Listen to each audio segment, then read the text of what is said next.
Pemberian vaksinasi kepada lansia di Banjarmasin hingga wayah ini masih minim atau hanya berkisar 25%. Dari jumlah 21.500 lansia yang ditarget baru sekitar 6.000 orang yang tervaksinasi. Kendala masih minimnya pemberian vaksinasi kepada lansia lantaran masih ada keluarga dari lansia yang berpikir meragukan manfaat dari vaksinasi COVID-19. Pemberian vaksinasi kepada lansia di Banjarmasin hingga wayah ini masih minim atau hanya berkisar 25% dari jumlah 21.500 lansia yang ditarget baru sekitar 6.000 orang yang tervaksinasi.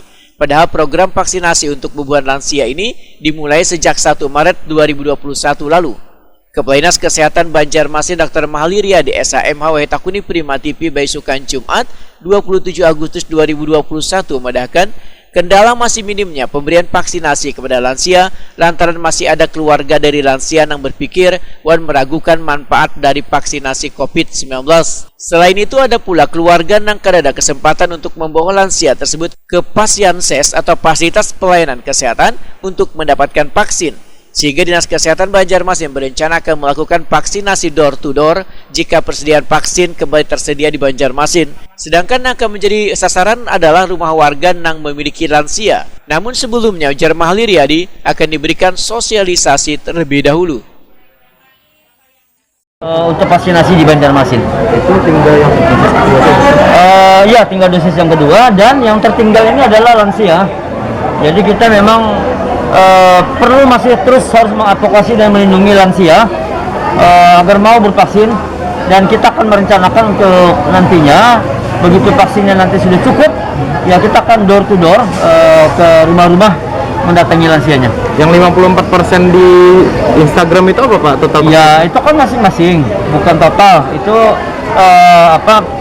kelompok mana? Ada yang masyarakat umum, ada pelayanan publik. Ya harus jeli melihat di data yang kita sajikan di Instagram. Pak, yang vaksin Moderna tadi berarti dipercaya dapat menangkal virus varian baru itu Pak? Iya, insya Allah dia lebih diperuntukkan untuk menekan membentuk imunitas untuk varian yang baru. Pak, yang ini menunggu yang varian. Yes, tepat sekali. Ya memang itu yang kita tunggu. Kalau itu udah di drop ke Banjarmasin, ya kita akan laksanakan percepatan yang door to door ini kan kebutuhan ya dengan ketersediaan itu tidak berimbang. Sasarannya lansia malah. Lansia dan masyarakat umum juga. Kalau door to door itu tidak hanya lansia, yang barangkali ada yang tidak bisa datang ke puskesmas, kita suntik di rumah. Berarti ya prioritasnya yang warga yang jauh kayak Mantua. Yes. Atau apa tuh? Nah itu yang jauh dari kota. Kalau yang kota kan dia bisa datang.